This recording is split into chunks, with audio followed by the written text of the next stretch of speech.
Brian, you may begin. On behalf of the U.S. Commercial Service, we welcome all of you to the 5-part trade finance series during Export Week 2023.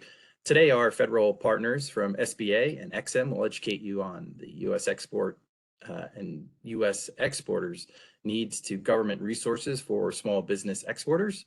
My name is Brian Beams, and I am a deputy team leader for the ITA's financial services team and also your host for today's session. With me is the session producer, Anthony Sargis, who is located at our office in Connecticut. Before I hand over the controls to today's moderator, a couple of items to mention.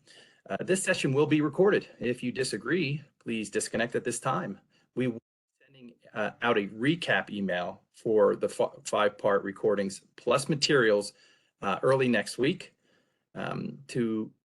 to include everyone is currently on listen only mode. Participants will have the ability to ask a question during the Q&A session. Just click on the hand raised icon once we do open the microphones during that session, or if we do stop and call on you throughout the presentation, please open your mic, state your name, state your company's name, and go with the question. To add, you can write in a question at any time in the Q&A feature. Also, we do want to make everybody aware that the views and opinions expressed in today's presentation may not reflect the official policy or position of the U.S. government. I will now turn it over to Joe Raycraft with the Small Business Administration's Office of International Trade. Joe? Great. Thanks, Brian. I appreciate it. Thanks for hosting this event and all of the Export Week events. In celebration of World Trade Month, Export Week is the U.S. Commercial Services led program that's designed to educate U.S. companies about international market opportunities and tradecraft skills. So this week, May 1st through 5th, the U.S. Commercial Service, they're hosting more than 40 webinars, many of which are free. And of course, you can choose as many you would like to attend. Whether you're new to export or you're an experienced exporter, this webinar series will provide you with helpful information, financial strategies, and other valuable resources that can help support and grow your international sales. So we really thank you for participating today. And this is really the 5-part trade finance webinar. Today, we're going to cover an introduction to government resources that are available for small business exporters. Tuesday's webinar is going to be on export credit insurance, payment terms, letters of credit, and foreign exchange. On Wednesday morning, we'll cover export business planning. On Thursday, there'll be a webinar on using grant funding to grow your export sales. And on Friday, we'll talk about financing for small business exporters and some of the programs that are available through SBA and the Export-Import Bank. So with that, I want to kick this Export Week off with an introduction to Dan Pichet, who's going to provide opening remarks.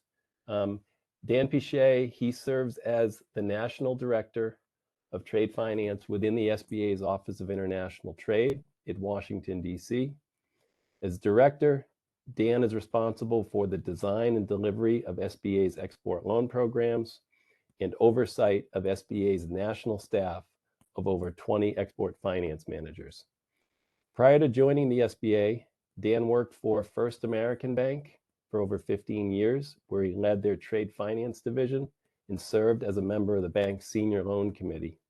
Dan served on the Department of Commerce's Trade Finance Advisory Council during the second charter term and as the SBA's ex officio representative on the third charter term. Dan holds a BS in finance from Northern Illinois University and is an Evans Scholar alumnus. It's my pleasure to introduce Dan Pichet. Dan, welcome today, and I'm going to turn the floor over to you for your opening comments. Thank you, Joe.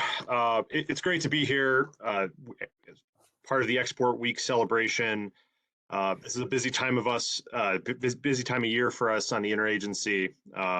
So I do want to take a moment and thank our resource partners, U.S. Commercial Service and XM, who serve with us in the USIAC network, as well as our SBA district office partners and those in the SBDC network. The district offices and SBDC network play an important role with the export ecosystem, and that they're often one of the first lines of interaction with a small business in the U.S. government. We have 68 district offices and multiple more of SBDC networks, and they can work with businesses regardless of their needs, from early stage planning to more access to capital and bank interactions. So with World Trade Month kicking off, and our Export Week webinar series, I think we're all here to learn about the international trade, the role it plays for businesses and lenders. So whether the concepts being discussed this week are new or this is a refresher, we think that export and international trade represents an incredible opportunity for small and mid-sized companies to grow and diversify their sales. One of the larger macro trends we've heard about recently has been about nearshoring and friendshoring. And I think ultimately this is going to lead to even more opportunities for SMEs in the coming years, as the ability to sell to buyers, across North America, Mexico and Canada being our two largest trading partners, is going to, your businesses will be in a more competitively sound position based on reduced shipping costs, and ultimately benefiting also from the environmental savings that come from not having to move product as far. So whether it's the current system or in the future, international trade is going to represent an incredible opportunity. But one of the largest factors that inhibits SMEs from engaging in the space has to do with, not knowing enough about the resources that are available. And I think that's what makes this first webinar such an important one, because there's an entire constellation of federal, state, and local partners that are available. In the Office of International Trade, specifically within the Trade Finance Division, we mostly deal with access to capital, export financing, and working capital. And Joe and I'll have a little bit of time at the end to discuss that today. But working capital is so integral to exporting because of the extended trade cycles. It can take 2 or 3 times as long to ship and get paid for goods as it does domestically. So having access to revolving credit and sufficient working capital is really important. Taking a look at the SBA's Office of International Trade, we have 3 general areas that we employ to assist small business exporters. Mentioned the trade financing and export finance programs. These are complementary products to the SBA's flagship 7A and 504 programs. So ultimately, if you're a lender, these are products that can be employed as a complement to your mainline business. If you're an exporter, these might be, if you're working with your lender, these might be additional loan products and tools that are available, along with those offered by XM, as well as the conventional products offered by our lending partners. That these are some of the options that are available to support businesses growing internationally. When we think about exporting, especially for SMEs, a lot of times we think of containers, we think of the port activity. We know that some of the fastest growing areas for small and mid-sized companies tends to be focused around service exports, digital, e-commerce. And the SBA recently commissioned the Total Addressable Market Study to help shed some additional light on the various ways that SMEs engage internationally. And what we found is that exports are often thought of as a big business endeavor, but over 98% of all the exporters in the country are in fact small businesses. The traditional means of tracking export activity mostly focus on container orders, specifically larger transactions over $2,500.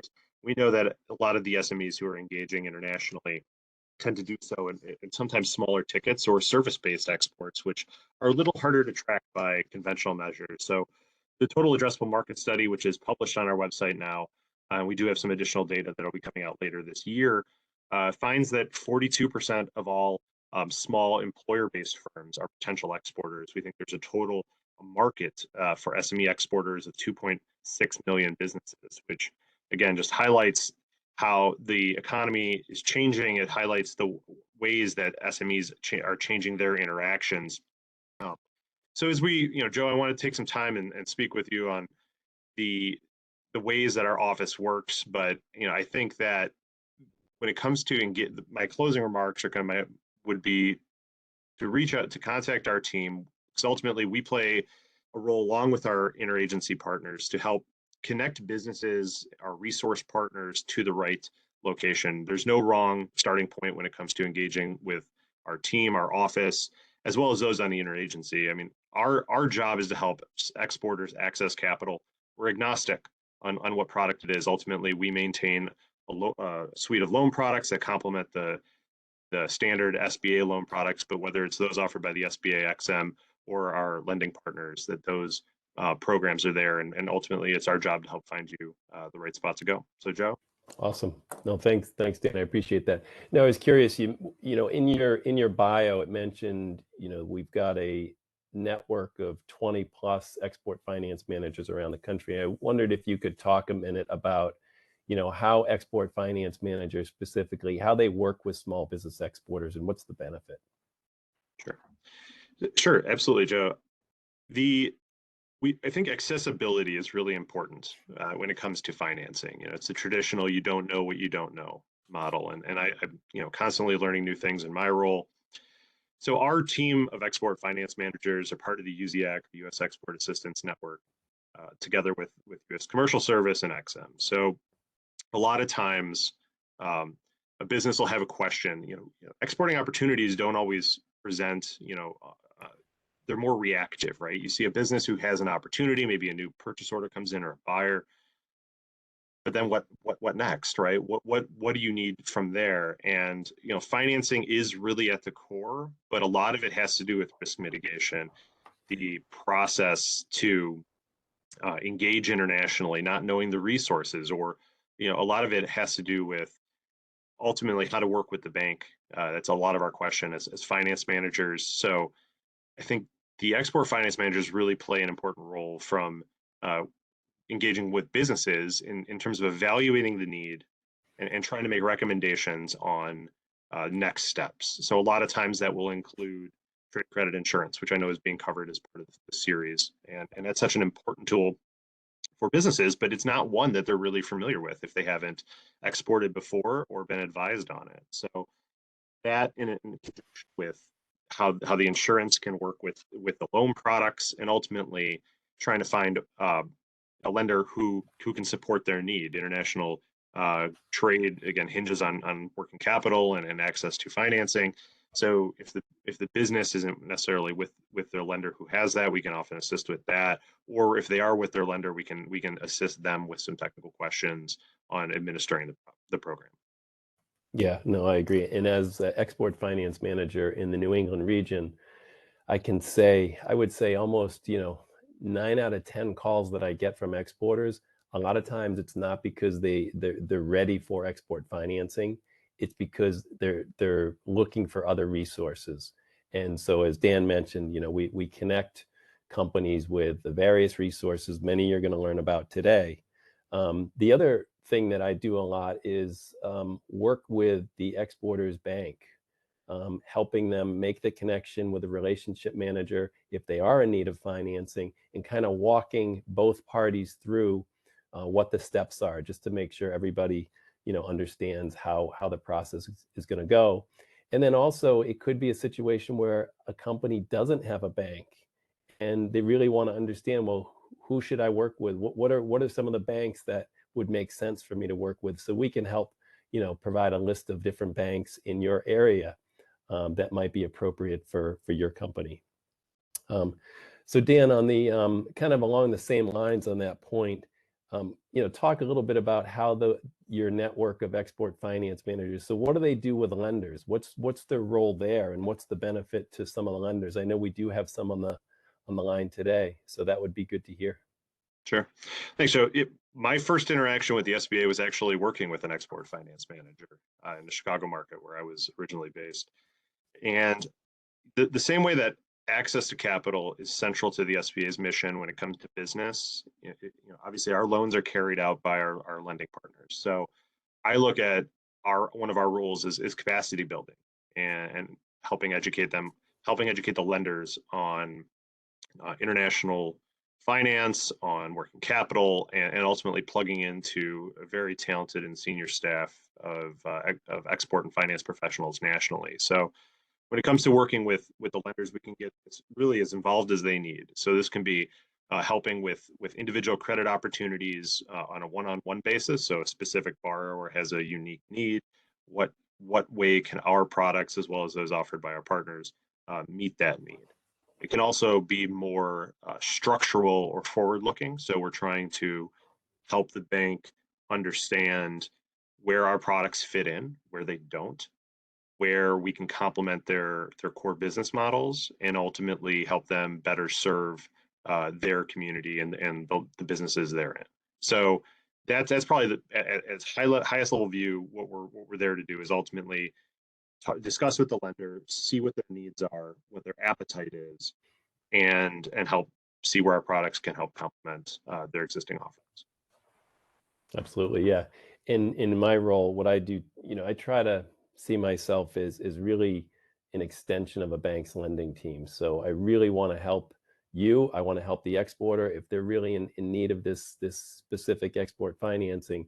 We're going to do everything we can on our side to make sure that the exporter gets the right financing, and the bank understands exactly the different programs in the process.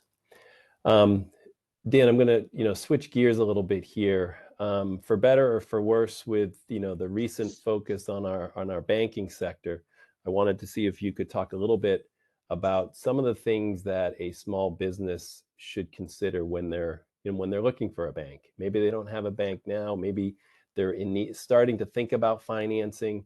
What are some of the considerations that they should be thinking about?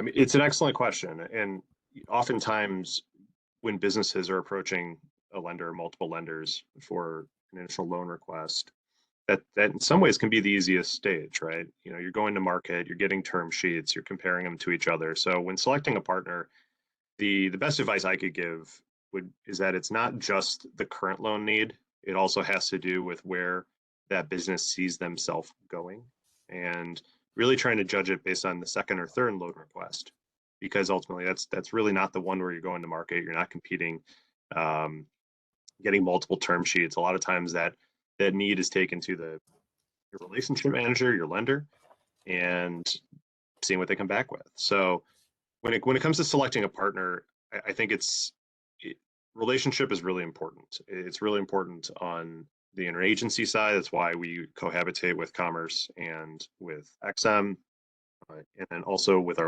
spend so much of our time developing our relationships with our lenders.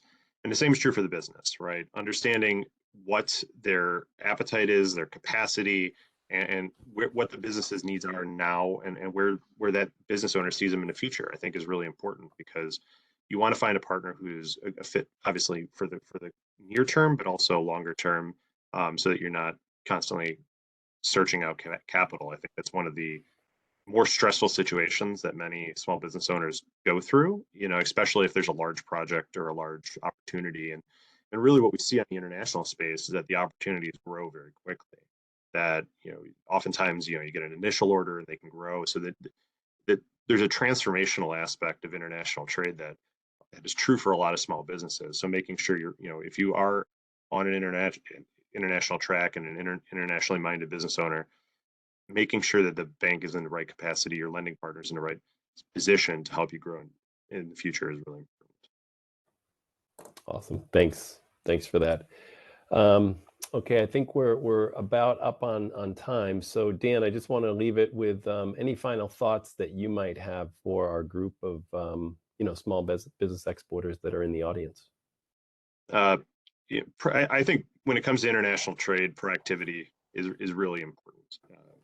If you're a business owner and you're attending a trade show, having an understanding of your current financing situation, what's available to you, or what is potentially available to you, will put you in a better position for success. I think it's always preferable to either have the loan sketched out, or at least the program that you would use to support at the order of whatever size, right? We could be talking about e-commerce all the way up to large custom projects. That will having an idea of what's available to you will put you in a better position to negotiate and ultimately structure a deal that can be financed. I can't tell you how many times I've received orders and opportunities that we ultimately weren't able to support because of maybe a deficiency or a credit weakness in the underlying kind of collateral, if you will. From a lender perspective, as I mentioned about capacity building earlier, I think the same thing is true, that it's better to have an idea of the programs ahead of time than wait until there's a specific need, whether it's a current client or a future client, that having an understanding of what's available, what's necessary to carry it out. And really that's where our team comes in, is to help you evaluate those programs and develop that comfort level so that they can be deployed quickly and efficiently when a need presents. So, when it comes to international trade, I think proactivity is incredibly important. I think that's why this is always such an important week for our team, because this is really the annual refresher or education session on all the resources that are available. It's an incredibly tight-knit community that I'm proud to be part of, and I really just appreciate the opportunity to be here today, Joe. Thank you. No, thanks. And thanks for the great advice. Thanks for joining us for kicking off Export Week. We appreciate it. So now we're going to switch gears, and we're going to move to our government resources webinar. And we're going to learn lots of different areas and resources that companies can reach out to, including our network of export finance managers. We do have contact information for all those folks and all these resource partners we're going to talk about. So when you get the slide deck, you will have all those contacts. Brian, do you have the slide deck for Tony? You're on mute, Brian. Here we go. I do have the slide deck. Yep. Excellent. And do I have the ability to Yep, switch slides? You're moving it. Yes, sir. I am doing that. Okay. We're seeing part one of the government resources for small business export slide. Okay, so I lost it off of my screen.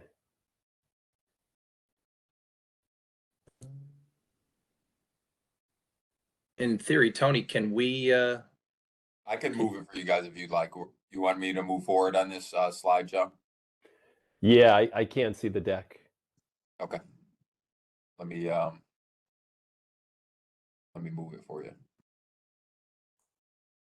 But just to confirm, Joe, what do you see currently? Okay, now I do. I see the deck being scrolled. Okay. So this is. Yeah, so I was going to say with this, I think with the U.S. Commercial Service, we could have a separate webinar just on their services. We didn't have time to include that, but I knew Brian was going to be on the line today, so I thought he could take a few minutes to talk about U.S. Commercial Service and the various offerings that they have, and just walk us through a few of their slides. Thanks, Brian. Great. Yeah, thanks, Joe. Again, hello, everyone. I am with the U.S. Commercial Service. In other words, I'm a federal employee and want to cover down on who and what the U.S. Commercial Service is and how we help and who we help. We are the trade and investment arm of the U.S. Department of Commerce. We are covered down in an org chart, if you will, the International Trade Administration.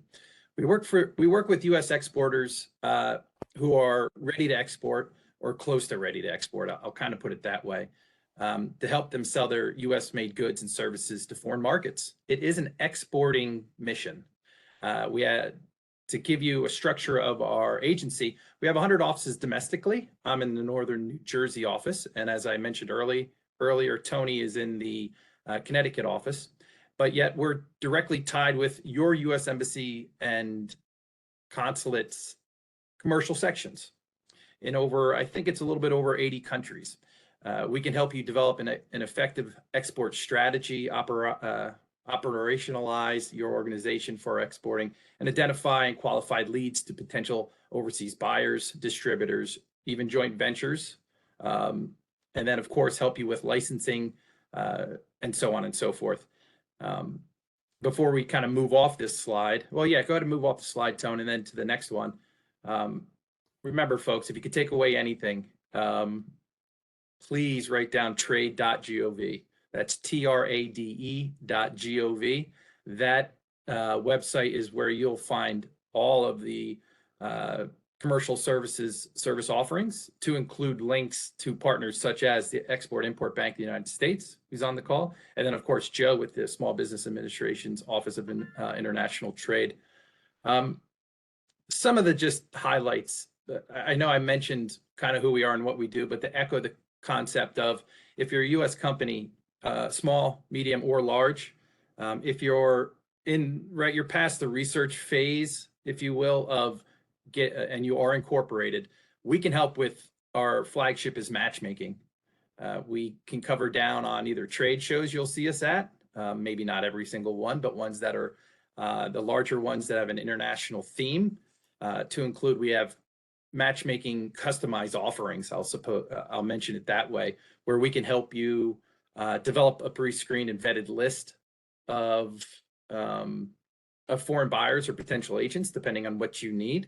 After a needs assessment is carried out. And then let's say you're ready for a foreign market, and I would think many folks on the call would know or could assume that much of the global marketplace is more traditional.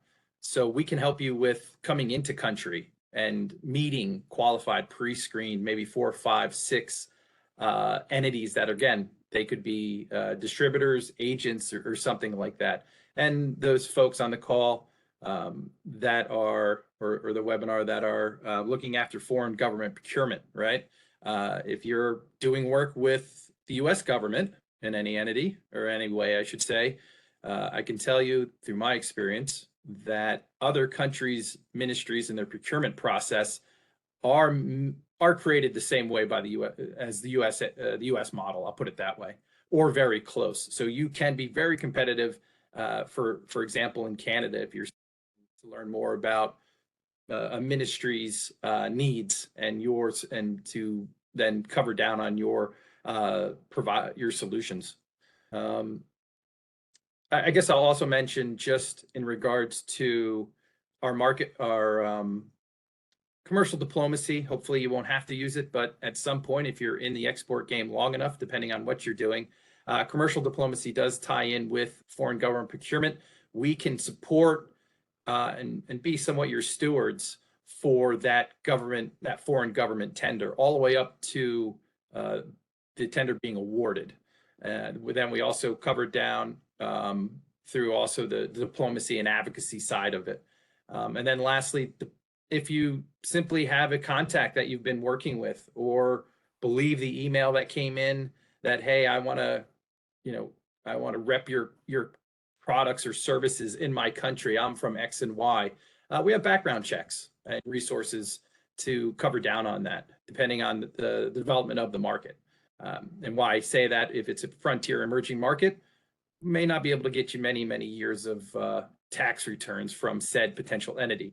However, as you move up from developing to developed, we do a very good job of covering those more in the weed needs, or checking those boxes, to include our colleagues from around the world will go out and many times meet that entity, see if they're exactly what they say they are, and then report back to you. Next slide. In regards to, I mentioned our footprint, about 100 plus offices domestically.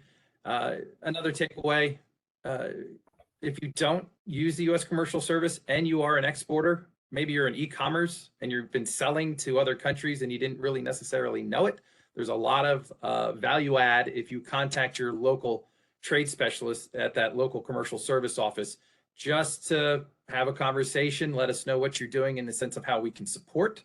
We are not a compliance or a regulatory agency. We help the U.S. company in the sense of covering down on best practices and making them succeed as to any market, I guess. Just sort of wrapping up, I'm pretty certain I covered most of the high notes. But again, if you're looking for to work with not only XM, you probably will eventually work with the commercial service, or in some combination, us first, and then we'll introduce you to our friends that are on the call. But other than that, back over to you, Joe. No, thanks, Brian. That was great.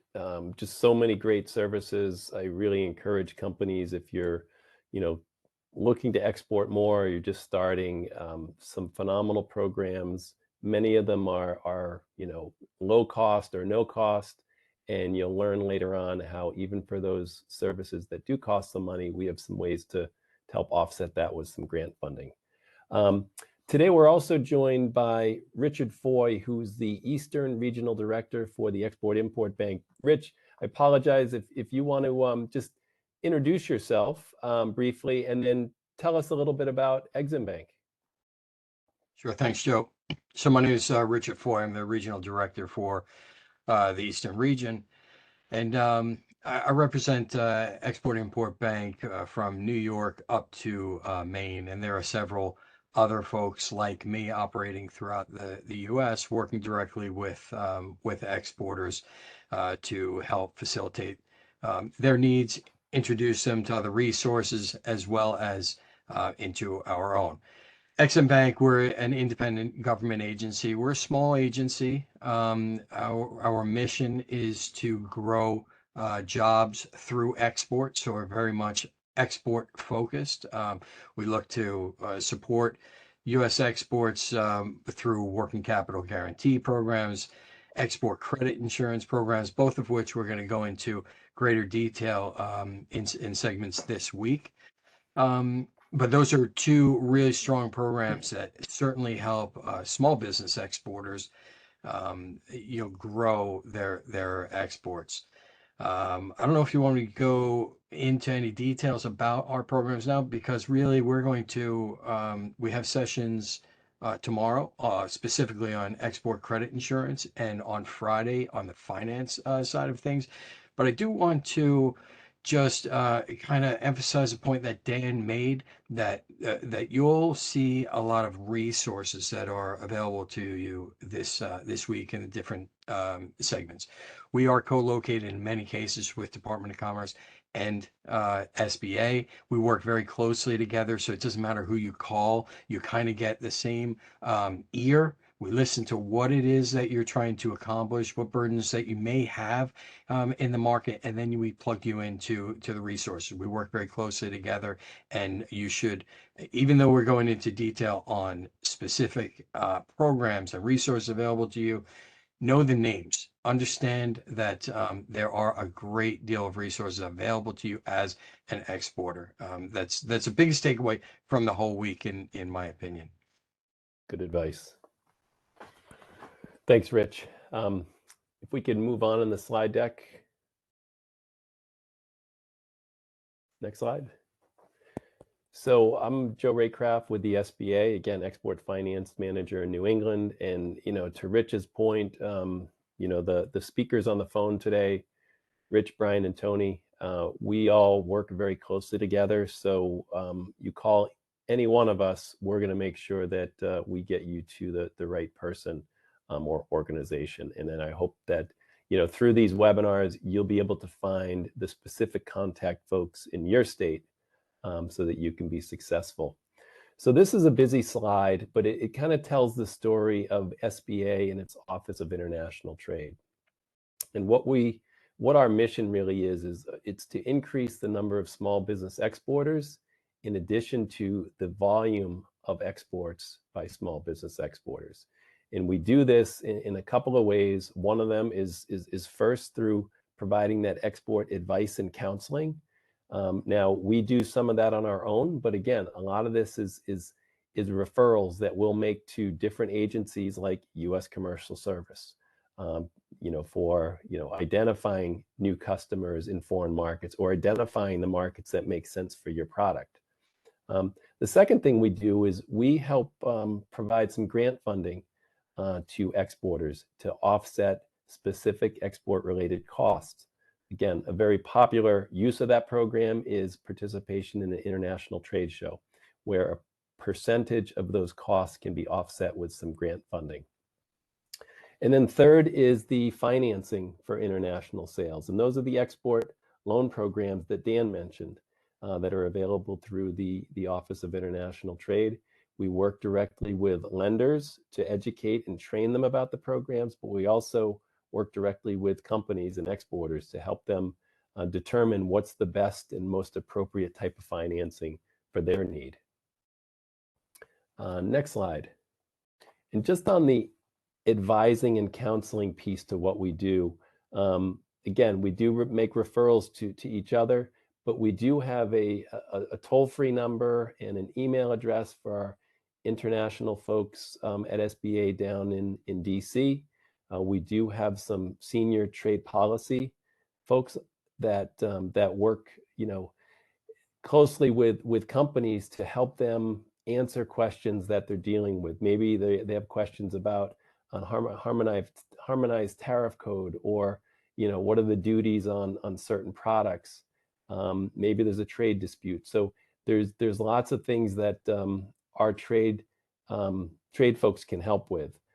If they're not, they'll certainly refer you over to the federal or state agency that can assist with your particular issue.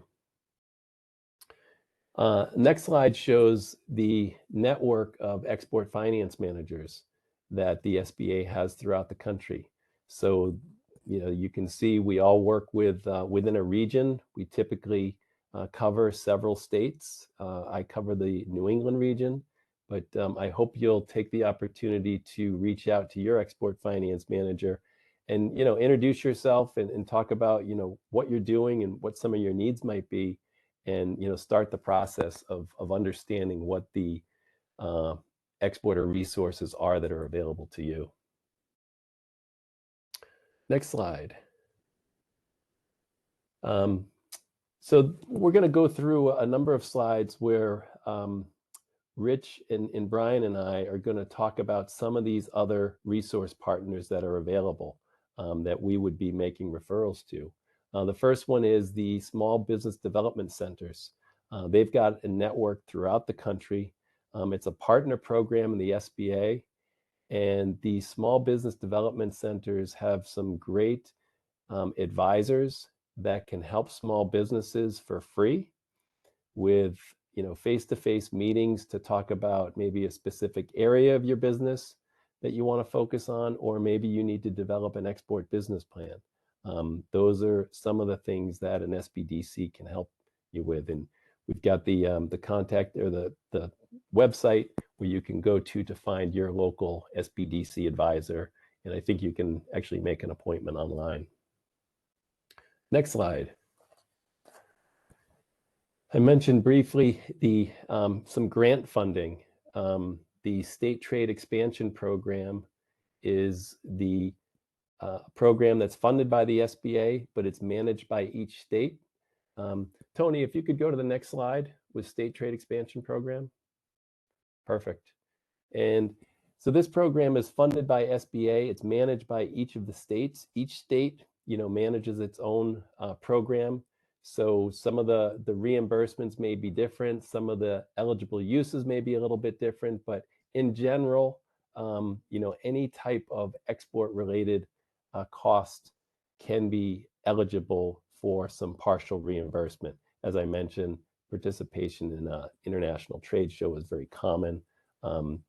International product compliance is something it's used for, or even to offset those U.S. commercial service programs that you participate in. So I would, encourage you to find out who your, STEP awardee is in your state, and reach out. You can go to your state's website and learn more about the guidelines and specific eligible uses of funds. Next slide.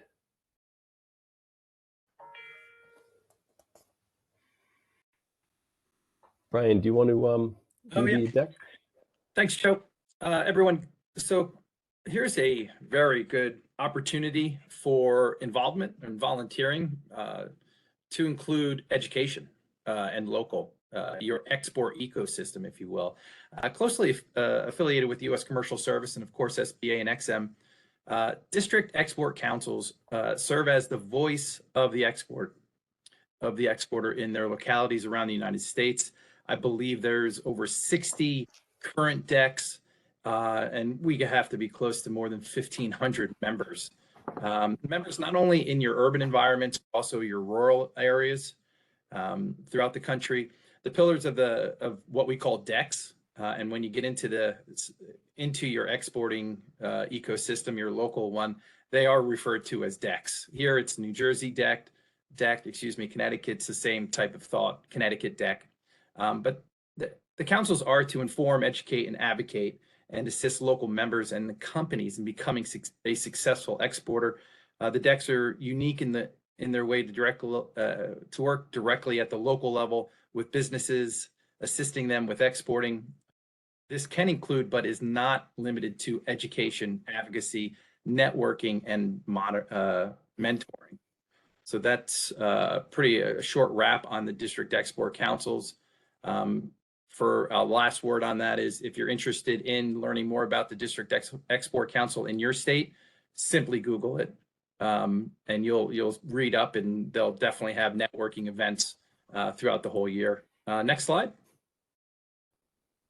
If I can cover down then on export tech. So for those companies that are established, doesn't necessarily have to have a year on there in the sense of, if you're a startup, this might not necessarily be a program, but however, I've seen companies benefit from these events or these programs that have 30, 40 years of experience. They just not necessarily ever moved into the exporting space for whatever the reason. But Export Tech is a national export assistance program helping U.S. companies enter or expand into global markets, jointly affiliated or offered by what many of you may already know, but the Manufacturing Extension Partnerships, or MEPs, in your areas, and of course the United States Commercial Service. Export Tech applies a structured export strategy development process that assists 4 to 8 companies to accelerate their growth. The last one was just a month or two ago in the Maryland area. It was a successful, really not only recruited well, but the talented companies that are there, but also the subject matter experts that came in were really high speed on that. It is the only program where each company develops a written export plan that is vetted by a panel of experts upon completion. Export Tech efficiently connects companies with a wide range of world-class experts to help navigate the export sales process. The result, right? The impact. Why would I do it? Well, other companies have done it, and you can do it too, is basically the message here. You could rapidly expand global sales and save countless hours of not only effort, but due diligence, resources, time, money. It gives you sleeping pills. Out of all the other things that that keep you up, Export Tech is a great program to get you going, get you focused. And I believe, I think the numbers I think they're even higher since 2006. I think that we're coming to about 300 Export Tech programs in all those states, or a couple more. And I believe we're 1,400 plus participating companies that have graduated from that program. Next slide, Joe. So this is a list of just some other resource partners that are available. There's just so many out there. Again, the first one is your local SBA office. I think it's always good to touch base with your local office. You can, go to the website and find out who it is, introduce yourself, get to know them. International Trade Hotline, I already mentioned this, for small businesses that might be facing a specific export issue or barrier. You can reach out to this number or email. SCORE Advisors, the Service Corps of Retired Executives, offer business counseling through their mentor system. Super Program, many of you may already be working with a SCORE mentor.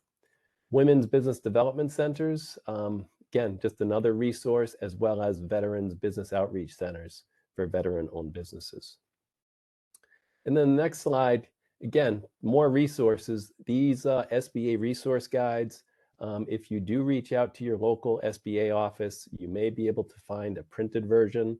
I think the last one we have is from 2020, prior to the pandemic. They have not been printed. I don't think there's a plan to print them, but you can see the online versions are available in English and Spanish. And these provide, all of the contact information for these various resources that we talked to today, but you can also get them specific to your state. So again, just another great resource. Okay, so that pretty much concludes our presentation for today. Rich Foy and I from Exim Bank, we're just going to give you a little bit of a teaser for what's to come for the remainder of the week, and talk about briefly talk about these the 4 remaining webinars that are forthcoming. Rich, you want to talk about the first or the second webinar starting tomorrow? Yeah, so today again was kind of an introduction to the week of programming that we have, as well as introduce you to some key resources that are available to you. Tomorrow we're going to start on some broader discussion on specific topics. We're fortunate and grateful to have Tom Malloy presenting from Risk Protection International. He's a broker for credit insurance. His total focus is trade credit insurance. So he's going to describe what it is, how it benefits exporters, how it can be leveraged for financing, and we'll have time for some questions as well. So I hope that you'll participate in tomorrow's event. That's tomorrow at 11. We're also going to have, as part of that webinar, what's the next slide? I think it's tomorrow as well, right? Yes. Also, tomorrow we'll be discussing, we'll have folks from Citizens Bank presenting payment terms, letters of credit, as well as foreign exchange. So these are all subject matter experts that are really going to open up this world. I think it's important for folks to get a little bit of an understanding of the topics that we're presenting, and then again, understand who to go to for further information. We're not going to cover everything in a deep dive. It's only an hour, but I think it's beneficial for everyone, and I hope everyone attends. Yeah, on Wednesday we have webinar 3, which is our export business planning, and this will be delivered by Denise Whitford, who is a very experienced business advisor for the Small Business Development Center here in Connecticut. And Denise really, she's going to provide a roadmap for creating an export plan that helps companies kind of answer the who, what, when, where, why, and how about their business and their export readiness. So again, from a planning perspective, this is a great webinar. Denise has over 35 years of experience in business. She's been in consulting and also in running her own business. And then on Thursday, we talked, briefly about using grant funding to help increase your export sales. So we're going to hear from a couple of organizations. First, Alan Dillingham from the state of New Hampshire is going to talk about the SBA STEP program, and he's going to talk in general terms about STEP, so that it applies to all the states. But again, it's a program that can be used to offset lots of different export-related costs. Similar to that is Food Export Northeast, which is really for those exporters of food-type products, value-added food products. They also have a specific grant funding program that reimburses companies for specific costs. I know, again, international trade shows is a big one for them, as well as attending trade missions and those types of things. So it should be a very interesting webinar, and you'll learn a lot. We're going to have a couple of companies that will participate who will talk about their experience using both the STEP program and food export. And then Friday, Rich, do you want to cover? Yeah, Friday, Joe and I are back here, and we're going to be discussing the benefits of our respective programs, our export working capital guarantee. So these are guarantees for the lenders. In many cases, it enables exporters to unlock additional working capital with the resources they have available. Make loans available to them where they may not be available without a guarantee. So we're going to kind of have a discussion so you understand what it is the guarantee provides to you, the differences between the two programs, and why a lender would choose one over the other. Exactly. And we're also going to have a small business exporter from Massachusetts that will join us. again, to talk about their experience in gaining an export loan to support their business. It was really kind of supply chain related. So I think it's an interesting story. And next slide. So again, just this kind of ties into our Friday webinar, just talking about how the SBA export loans, as well as Exim Bank's export working capital, how we can support a business that's growing through the international sales cycle. So from a growth perspective, if a company is looking for some fixed assets, equipment, that type of thing, we do have export loans that are available for term related needs. And then the pre-shipment and the post-shipment, these are purely working capital loans, short-term. They're provided by SBA and Exim Bank. So it just depends on what your specific need is. And then we can tell you which direction, if it's better structured as an Exim Bank working capital loan or an SBA. But just to give you a teaser on that. And then the last slide just gives a couple of bullet points for each of SBA's export loan programs. We have an Export Express for smaller, smaller companies that are exporting, export working capital, and our international trade loan. We'll talk a little bit more in detail on these on Friday, but right now during fiscal year 23, the SBA has no fees for loans up to $500,000. So it is a good time for an export loan from the SBA if you are if you fall in that category. I think we can open it up to questions at this point. I don't know if we have anything, we want to unmute people, or if there's anything in the chat we can address. Thanks, Joe.